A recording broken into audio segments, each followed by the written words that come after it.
Hey everyone, welcome back to Philosophical Fall Guy. Here we talk to Hollywood's top stunt performers and go behind the scenes to hear their stories. And then we dive a little deeper to see what drives them and what they ponder about in those moments of silence between the chaos. I'm your host, Duke Jackson.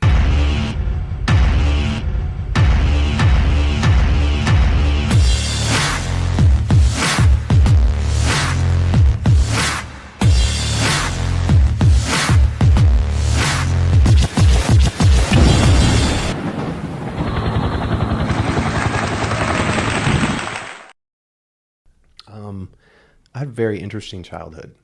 It was very unconventional. I grew up without a father, so I had a single mom raising four kids. She was doing her best, but we were wild, and I was out of control.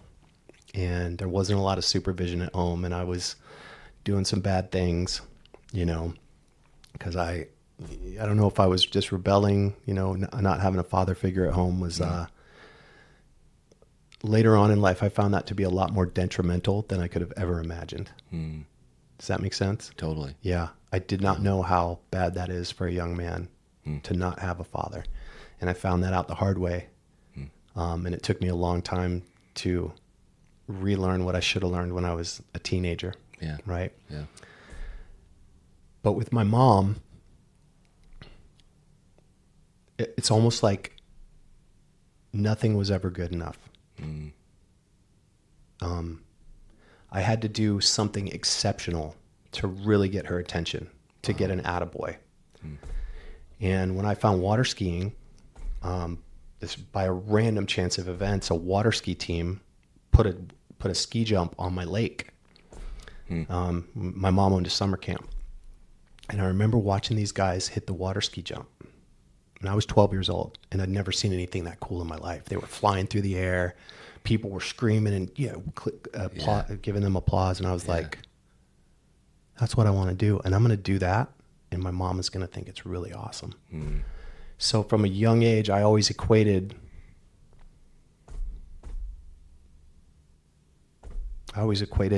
success with, are people applauding for me? Am I doing things that people think are cool? But it was originally, I'll just be honest, it was just to try to get my mom's attention because it was terrifying. I don't know if you've ever been off a water ski jump. It ain't easy. It's not easy. And especially when you start getting into like the advanced freestyle tricks, you're going to get your ass whooped. So I'm getting thumped on a daily basis, but I wouldn't quit because every time I'd learn a new trick, I'd be like, Mom, I learned a gainer today. She's like, is that a backflip? I was like, yeah, I can do a backflip off a jump. That was just kind of like our connection, right? And through that process of me always trying to do more just so I could kind of get her attention, I realized that the kids that weren't doing as well as I was, it's because they were blocked by fear. So for me, getting her praise overrode the being scared of getting injured. Does that make sense? Totally. So I was like, okay, so I equated fear is literally just a blockage in your mind. Because I'm out here and I'm doing these things, but these other kids my age that are trying, they're not even close. Right? It's because I don't give a shit. I'd rather get hurt than not have that connection. Right. And that kind of gave me a fearlessness, I don't know if that's good or bad, but it just made me realize like human beings in general are capable of so much. And the only thing that keeps people from attaining amazing things is either their fear or their, or the confidence, whatever. Negative self-talk. Negative self-talk, right? But I had proven to myself that I could get the shit kicked out of me. And I might be hurt for a little bit, but I was always going to come back. Right. And so when I got into stunts, that was my approach. I was like, okay, this can be scary and potentially hazardous, but I've already survived all these, bad crashes and injuries with freestyle jumping. I said, it's no different. And that's kind of how I went into stunts. And that was my impetus. Does that make sense? Yeah, totally makes sense. Yeah.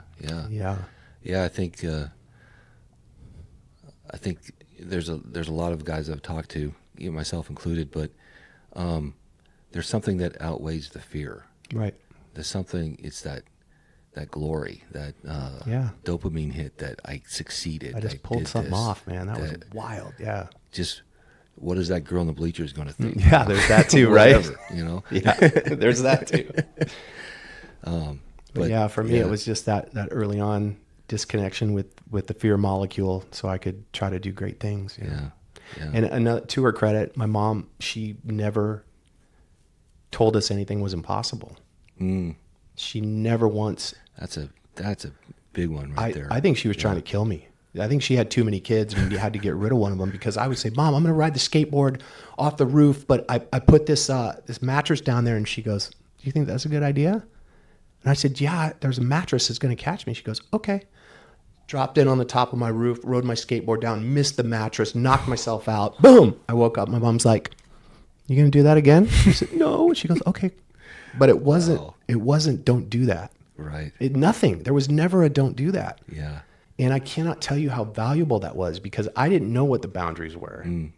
You know what I mean? Yeah. I really didn't. Right. I mean, it could have worked out a lot worse. Yeah. But it didn't. Yeah, thankfully. But the way I look at it is, if you walk away from something and you literally can get up and walk away from it, you might be dinged up or have a couple broken bones, but that's a win, right? That's a win. Because whether it went good or bad, you learned something. You learned something. You know? Yep. And sometimes that thing you learned is that you're tougher than you knew you were. That's right. Yeah. Yeah. There's a certain amount of resilience that comes along with falling off your bike or falling out of a tree, or all these things that I'm afraid kids these days aren't getting enough of. I think so too. It's funny because my mom was almost the exact opposite. Okay. Of your mom. She was the protector. Yeah. That every time. I mean, she was always like, you're gonna hurt yourself. Don't do that. Don't do that. You know, watching. She was worried about me getting kidnapped or you know, whatever. And so couldn't walk home from school. Always had to get a ride. It was like, how did you overcome that? So how did you not bring that fear into your adulthood? There was something inside of me that it kind of sounds stupid and cheesy, but when I was pretty small, because I had a great dad. Okay. But he was not like the macho man kind of dad. Okay. He was a pastor, and he was, you know, into weightlifting and stuff, but he wasn't like the adrenaline thrill seeker type of person and challenging yourself. So I think I saw that in at a young age in where I got my name from. I watched a lot of John Wayne movies. Okay. And I admired that, like, just that manliness. Bravado. What's that? Bravado. Yeah. Like you just do it. Yeah. You just overcome it and you just do it. And I think I admired that so much that I used to test myself and never tell my parents what I was doing because I didn't want to hear her freak out, you know? Yeah. And I would just find the stupidest things that looks scary. Yeah. That scares the shit out of me. Okay, yeah, let's try it. I'm going to try it. Yeah. I'm going to do it. Then that's amazing. So that's what you chose to do. Yeah. But was that a conscious choice as a young person? Because when you're that young, you don't realize the things and the influences that are being projected onto you. I don't know if it was so much conscious or it was just something inside of me. Yeah. That wanted to do it, to drive it, to push it. Well, then there you have it. That's the old argument: nurture or nature. Nurture or nature. You know that argument? Yes. Are we who we are because of our genetics, or are we who we are because of the way we were told we were supposed to be? Right. What do you think? Oh, dude, I got a story that'll blow your mind. Yeah, let's hear it. It might be for another podcast. Yeah. I found my dad. Really? Yeah, I found my father 25 years later. Wow. How did you do that? My older brother found him and started talking to him. And my older brother's like, you should give Dad a call. I'm like, I don't want to have anything to do with that guy. Next couple of months, you should give Dad a call. I don't want to talk to this guy. He left us, this, that, whatever. Randy's like, it's not what you think. You should give Dad a call. waking up for years. This is on my first thing on my mind for a year. I'm like, fuck, I can't take it anymore. So I told Randy, I was like, look, I'll go meet Dad, but don't tell him I'm coming. And to this day, my older brother, Randy, who's my hero, by the way, forgot to mention him in the whole upbringing story. I had the greatest big brother on the planet, still do. Yeah. To this day, Randy says, I never told him you were coming. I told him I was just bringing a buddy.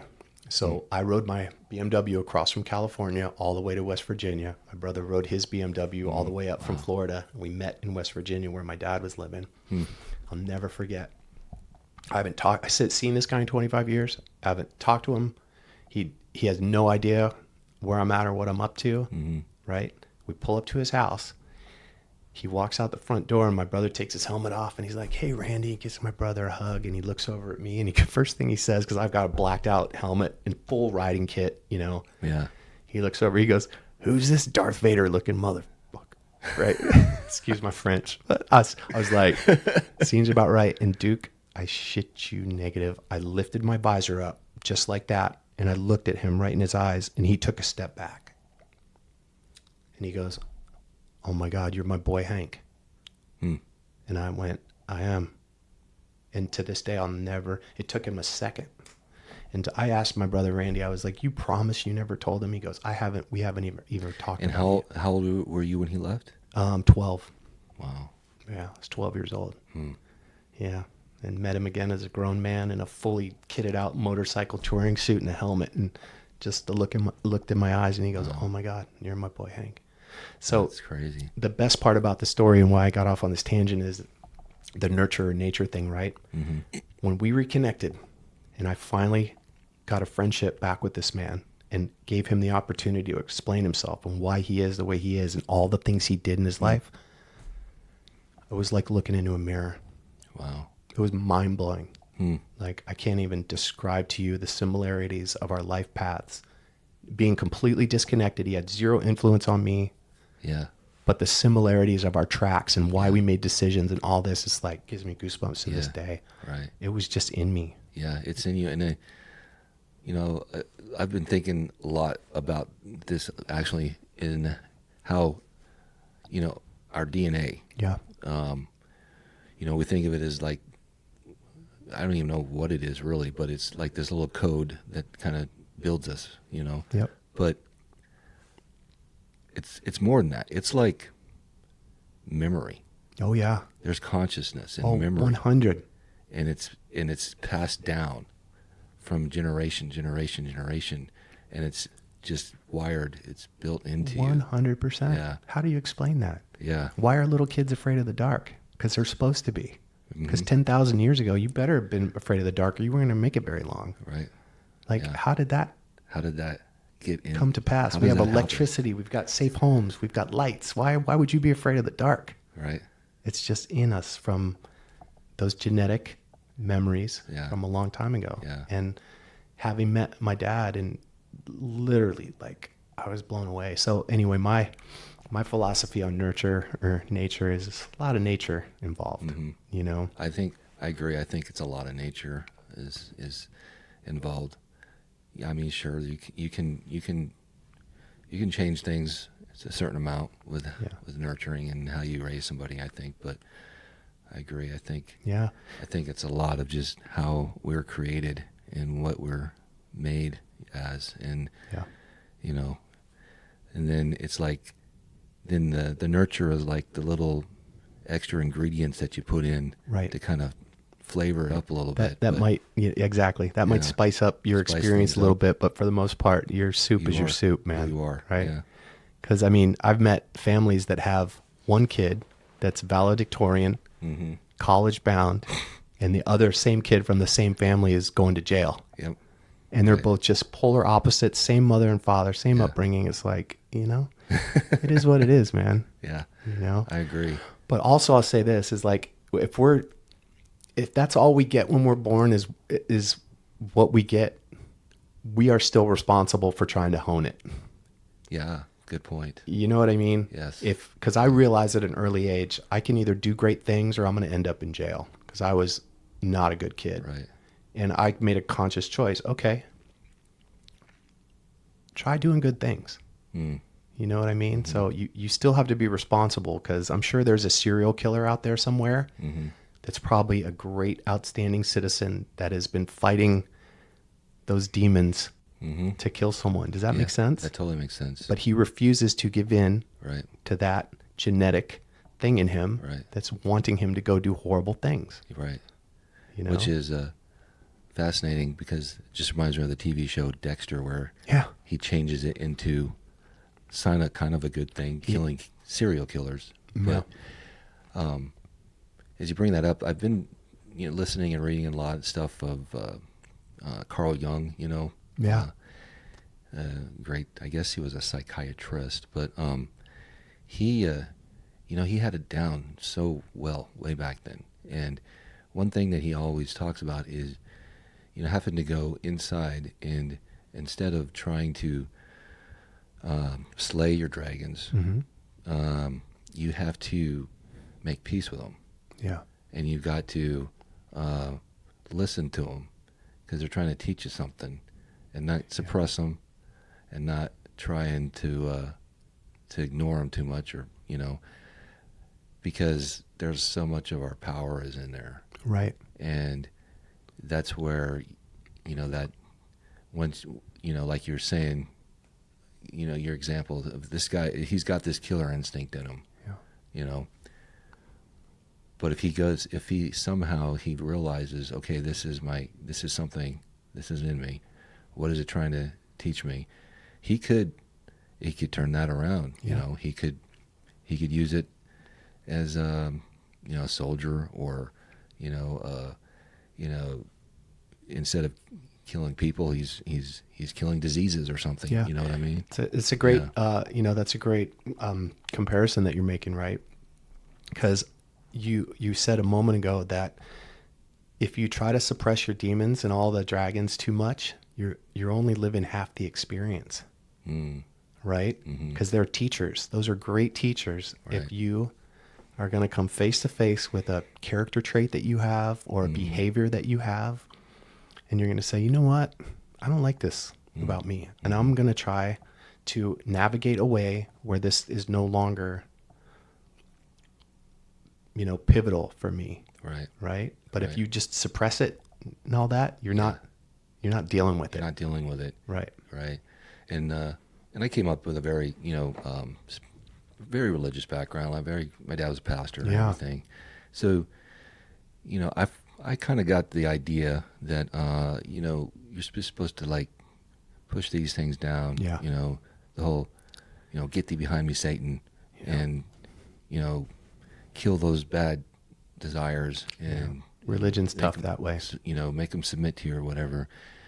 And you can for a while. You can, but man, they're going to come back and bite you. They are. Because you can't kill them. That's right. You can't. They're just going to take a different form, move around a little bit, switch up, and then hit you in another direction. That's right. You got to figure out a way to live with them, right?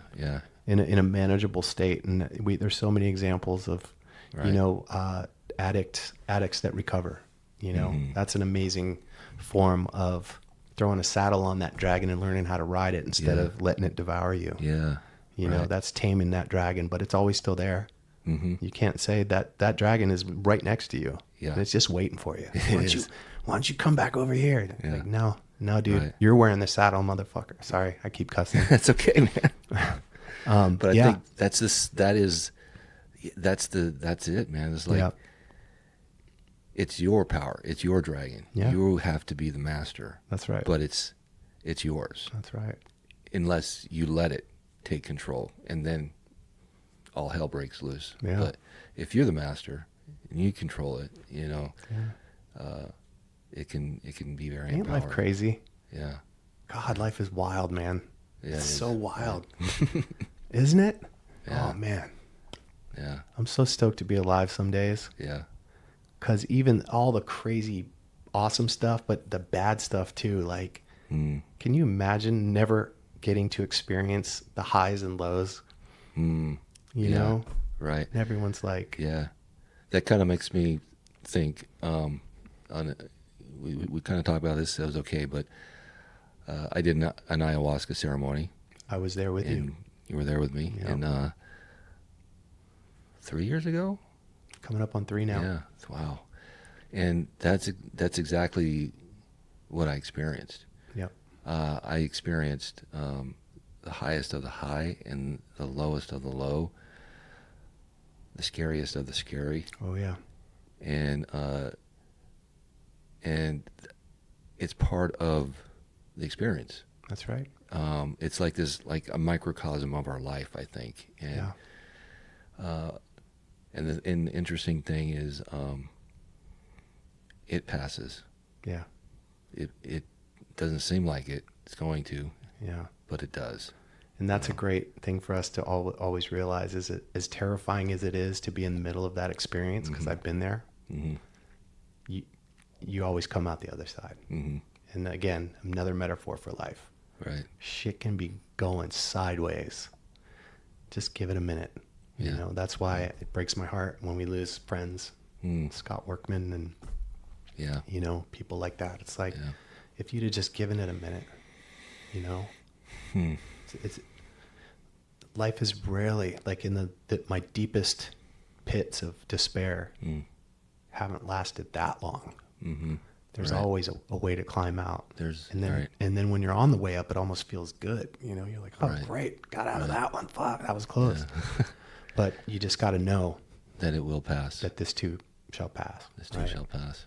Yeah. Man, ayahuasca. Oof. What an amazing plant Yeah. that is. It just blows my mind that the things it can do. Yep. I And- felt the same way. And Not to cut you off, but I no. couldn't stop but thinking when I was in the middle of it, why doesn't every human on the planet know that this is available for them? I couldn't get over that. I was like, this is here for you. Right. It's one of the greatest, I can't even tell you not just the mental, but the physical The physical too. flush, right? Yeah. This has been put here for humans for this purpose, and nobody takes advantage of it. Yeah. That's crazy. Well, you know, when you said the physical, I had sleep apnea so bad, really bad. And after that ceremony, it went almost away. No kidding. Like I'll snore some, Yeah. but it was to the point where, you know, I had to wear the CPAP and everything, and I would do those tests, and they're like, they would, you know, as soon as I fell asleep for 30 minutes, they're like, put this mask on, you're going to die, because I'm That's like, not good when the doctors are right. Oh shit, man! I've been doing this for the last 40 years, bro.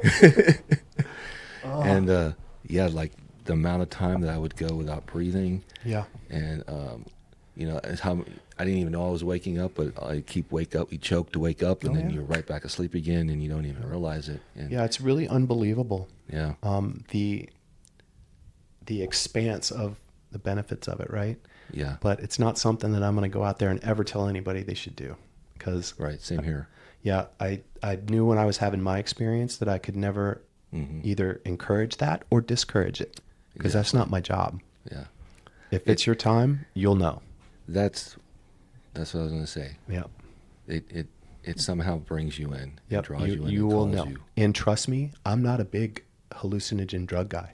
I've never done hallucinogens. Same here. Same here. Tripping is the lowest on my ladder of that sounds like fun.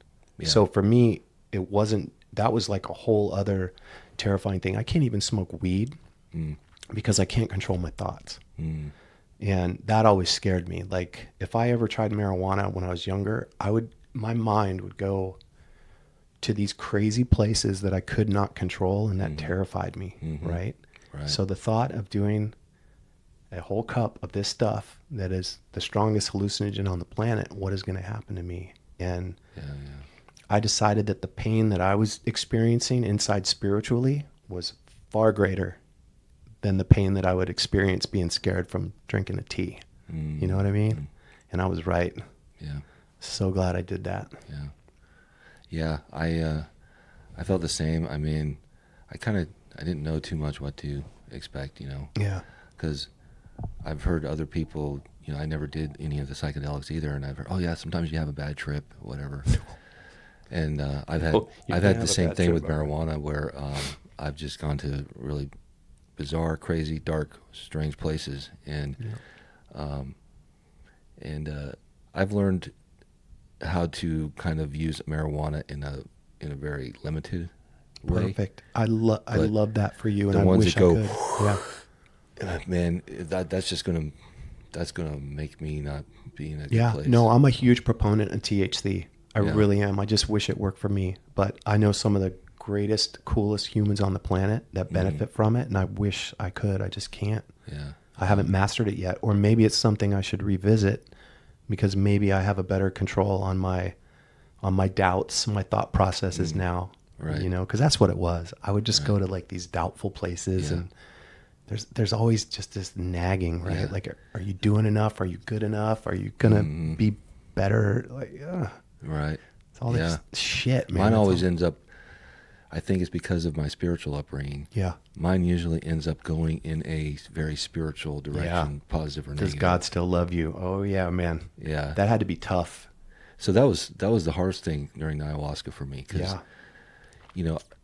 I was programmed like very deeply. Oh yeah. Drugs are bad. Yep. And especially they never knew why ayahuasca was a thing when I was a kid, but LSD, all that stuff. You take one LSD trip, you may never come back. Oh yeah, the propaganda was great, wasn't it? Huh? The propaganda that we saw as kids was awesome.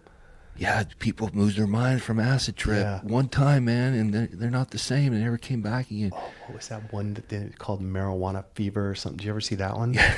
Reefer Madness. Reefer Madness. Yeah. Thank you. Oh my God, it was amazing. You're gonna jump out a window and commit suicide. But but so religion's the same way, right? And Yes. I'm a man of God.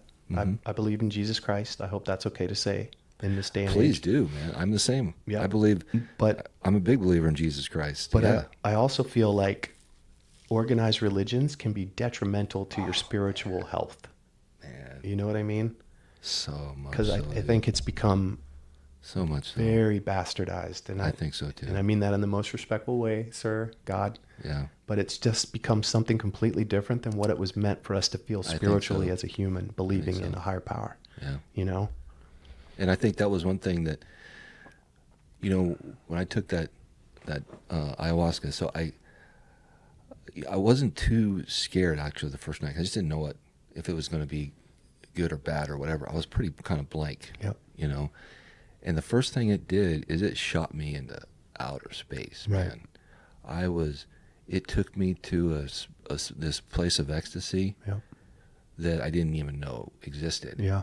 And I remember that was when I first kind of started seeing some of the ripples and the things.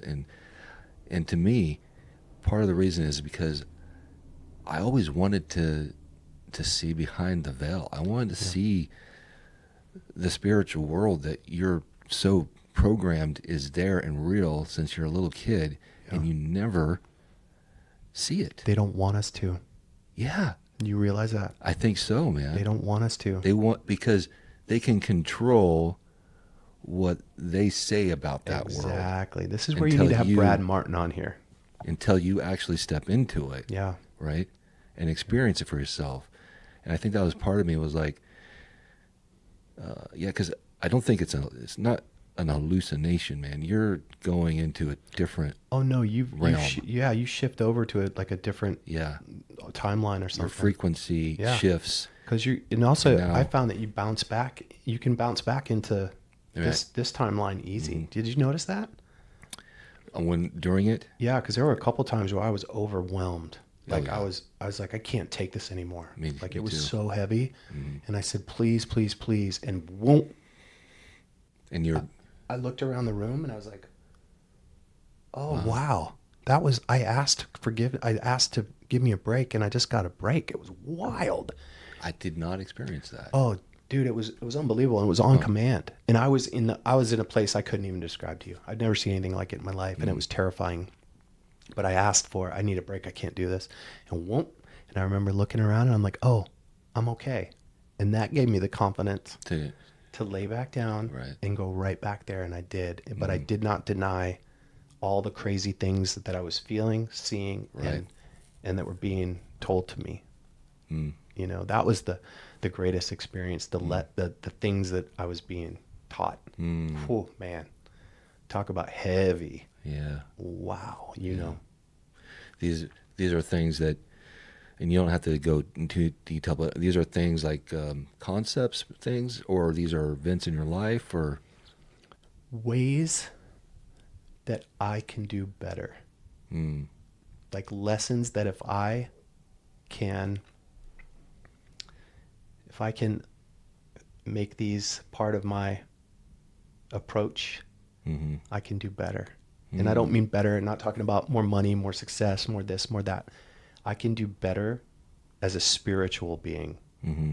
and not as a meat suit that drives a nice truck or wears fancy clothes. Mm-hmm. You know? Mm-hmm. Yeah. I was getting some things that I need to do, that if you want to be closer to the way that I think we should have been 10,000 years ago. Mm. Does that make sense? Yeah, that totally makes sense. Because I would love to go back and just get inside the mind of an early human, that they were just kind of hunting for their food and all this, but how did they feel? And they were probably, does that make sense? Because now there's so many distractions and so much things like that we're taught as a kid. You got to go to school and you got to get your college degree and you got to get a job and get married and have kids and start a 401k and all this shit. Like, can you imagine just being a human and not having to worry about that shit? And you're like, hey, where are we going to find dinner tonight? I know, man. That would be amazing. I know. I think about that too. Because to me, that's the human experience. Yeah. Like what we're experiencing right now is kind of like a convoluted. It's not Yeah. the way God meant it to No. be. If this was the right way, then why the hell does everyone have to go and design struggle? Right. Yeah. Humans we're made to struggle. Why do we have to go and fabricate that now? It. That's why that's true. I was the That's all happiest. extreme sports are, man. Yeah, that's why I was the happiest doing Ironman Triathlons. It was so horrible, and it hurt so bad that only then did I get into that part of my brain that was like, "Oh man, this is the good shit." But I had to go and fabricate that. I had to pay money to go and feel that way. Yeah, and our ancestors, they just had to go kill that wildebeest way over there, every and morning. it's 30 miles away. Yeah. So do it, and whatever you come across, you better be able to deal with it. Yeah. I know. I think about that, how weak we are compared to our ancestors, physically, but mentally too. Yeah. We're so weak mentally now. Yeah.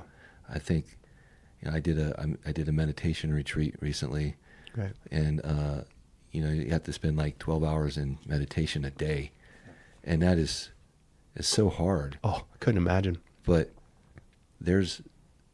when you look at like the history of, people that did meditation, like that, nothing to them. These people that could sit in that meditation for endless hours. Our mind is capable of so much more than we're using it for. Well, yeah. But I do believe, without getting too much into conspiracy theories, I do believe that there has been a concerted effort throughout, the last several generations to try to make sure that we are spiritually disconnected. Oh, I totally think so. I'm convinced of it. Yeah, you know what I mean? Too. Yeah. Because if everybody, I always like to say this is my wish. If everybody in the world took a cup of ayahuasca at the same time, dude, it would get real. Oh, there would be no more war. There would be no more class system. No. There would be no more king. What's a king? How did you get anointed king? Yeah, there'd be no more of that. It's so weird how your thinking flips. It shifts to universal, right? And I think, like I was going to say, so after I had that really ecstatic experience, I went down really fast and went to the really, I can't even explain it because I've never felt fear and terror on that level before. And it was something like, usually you're afraid of, there's a reason to be afraid. There was no reason. Yeah. It was just palpable fear unexplainable. And I don't know if you remember, but I started choking. I remember. Yeah. And I had to have Mason come over and like put his hand on me and stuff. But then I went outside, like you said. Then it seems like as soon as he did that, like that's when I went, oh, I'm okay, right? Yeah, that's a whole other discussion. Mason, oh my God. That man is, yeah, Dude, heavy. Yeah, Heavy. That guy. Yeah. Wow. yeah. But he doesn't. Oh, no. He does not like No. put that out there No. at all. Yeah. No, that's the exact reason why I feel that way about him. Mm-hmm. You know exactly what I'm talking about. do. But I don't want to keep talking about, the ayahuasca experience. We could talk for 24 hours about that. Could. Yeah, we could. It could go on and on and Yeah. on. But, in fact, what are we coming up on? Okay. Holy cow, we've been in here for 5 hours? Wow. Feels like it, huh? So this is a kind of a question I like to ask the guys. What? Because this is kind of in my motto, right? Okay. So, what do you? Well, two things. What keeps you calm under pressure?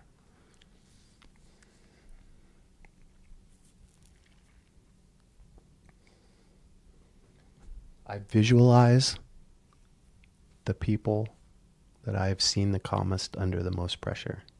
Mm. And I try to be that person. Does that make sense? Yeah, totally. I have a saying, and I hope he doesn't get mad at me for saying this, but it's WWRAD, and I'd live by it on set. And what would RA do? Mm. Literally, you can ask Heidi Moneymaker. She says the same thing. WWRAD. When shit's going inside, what would RA do right now? And so that to me is where I just find the calm, because I remember at one time in my life looking at that and going, wow, that's real calm. Yeah. Right? So I'm like, hey, just be like RA. Just figure it out. Look at it from all angles. Yeah. That's what helps me. Cool. That's so cool that you have flesh and blood person that you can bring up in your mind. Yeah. And visualize and see and connect to. Yeah. At that time. It is. It helped a lot. Yeah. That's cool. What do you ponder about in the moments of silence between the chaos? In other words, like when you're not busy on set and you're not maybe in the stunt, your mind isn't having to figure out stunts. What do you kind of do? Where does your mind go? What do you think about? Think about, am I being a good husband? Hmm. Think about my wife a lot. Think about my friends, my family. Think about, is the saddle still on that particular dragon? Mm-hmm. You know what I mean? Or is he starting to slip out of that sucker? Yeah. Yeah.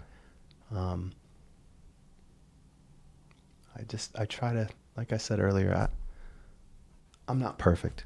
And look, I'll be the first one to admit, you either love me or you hate me. I've got a lot of people that don't care for me, and that's okay.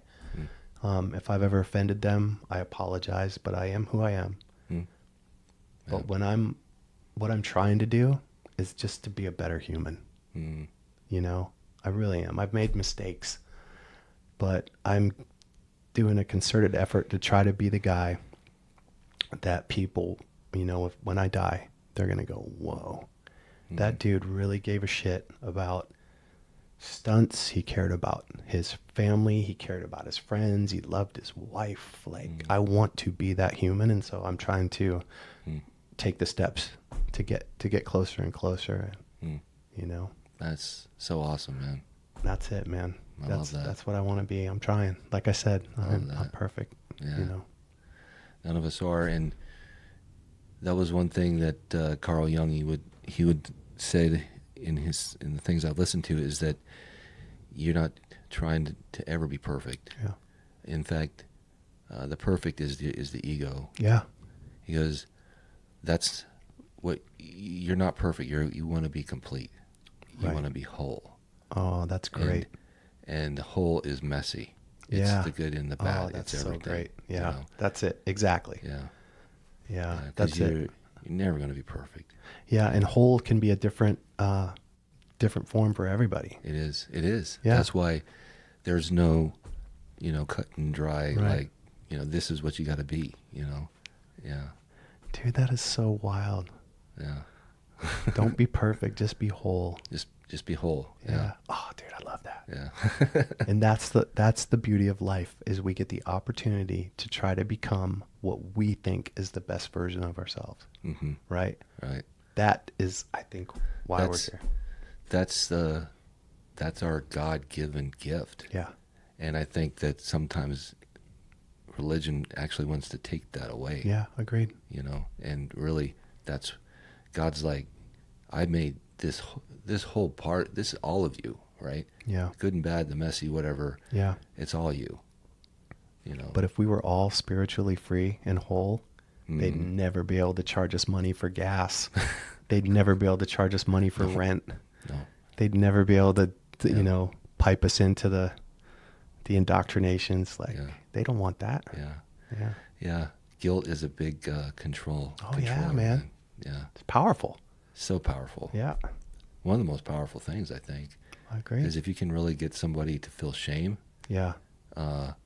you got them like right here. Oh, it's been tried and tested for centuries. Yeah. Shame those when they'd walk people through the square, Mm-hmm. naked and throw tomatoes at them. It's no greater punishment than death. Right.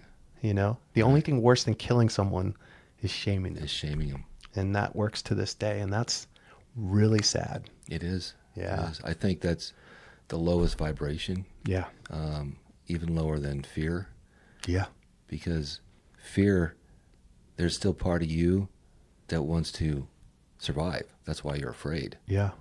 And when shame takes over, and that emotion just makes you so like you don't even like yourself anymore. Oh, I've been there, And buddy. you don't care if you survive. It's debilitating. It is. Yeah. Yeah. I've been there. It's horrible. Yeah. And, Sure. man, I hate to admit this, but when we're younger, it's almost like we enjoy, like, I want to see someone fall on their face. Do you remember back when you were like, ha ha, as a kid, everyone kid, ha ha. Right. Now I do everything in my power not to ever make people feel that way. Yeah. Even when I've got them dead Nice. to rights. And even if I don't like them, Mm. and I've got them, dude, I could just drop the dirt on that fool. Like, nope, not going to do it. Because I know how that would make me feel, Yeah. So, Yeah. True empathy. yeah, Yeah. empathy, because I've been there. Hmm. Oh, dude, I've had my you-know-what knocked in the dirt and been so ashamed and embarrassed and Yeah. thought my world was over. Me too. And there man. were people that took delight in that. And there were people that held me and hugged me. Mm. And I was like, oh, Mm. gotcha. Right. So now when I see someone that's in a similar situation, I will be the first person to give a hug and the last person Mm. to project what's happened, Hmm. because I've been there. Yeah. Yeah. Big hearty amen on that one. Yeah, buddy. Yeah. Mhm. I think we kind of answered that question already. So what does the future hold for you? Anything coming up? Man. What do you got going? What do you want to happen? This has been a wild year Yeah. so far. Not much going on. Yeah, I know. Filmmaking. Yeah. It is. Everybody's kind of stressed out. I'm a little stressed out. So I don't really know. I mean, I would like to continue on, with the stunt coordinating and the second unit directing, but I'm honestly doubtful that the film industry as we know it will continue here in America. Mm. I think that, unfortunately, AI is getting insane. I've Yeah, seen some it is. stuff on AI that is indiscernible from the real thing. I'm the same. Like, I don't even know it's real anymore. Yeah. So It's it's like, that much. okay, so now we have that, which the studios can say all day long they're not going to use it, but of course they would, Of course they are. right? Yeah. So I'm actually trying to venture into some entrepreneurial projects that I can't really Cool. talk about right now, Cool. but it's going to be a complete 180 shift from what I'm doing now as a profession. Yeah. Okay. Yeah. Well, I hope I get to hear about it someday. Oh, you will, my friend. Yeah. But I'm so superstitious that, okay, gotcha. yeah, I'm like that too. oh, dude, I even have on my favorite pair of underwear today because I'm nervous about doing podcasts. That's how superstitious I am. But I promise you, when it's all said and done and it's happening, I'm gonna be like, Duke, get your ass over here. You're not gonna believe this shit, pal. Cool. But I yeah, can't so wait. yeah, so I'm trying to take steps to maybe phase out, possibly. But we'll see. Okay. Yeah. All right. That's what's in the future for me. Cool. I like to kind of go out on advice. If you got any words of advice to some of these, well, young ones coming in, people in the middle. I mean, anywhere. Yeah. Yeah, man. Oh.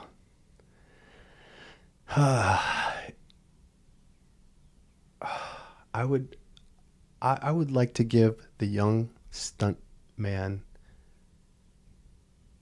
the advice that I wish I had given to me. Does that make sense? Mm-hmm. Don't try to be a lone wolf. Mm-hmm. I made that mistake, and it was very difficult because I was too afraid to ask for help. I didn't want to let anybody know that I was vulnerable, and I didn't know.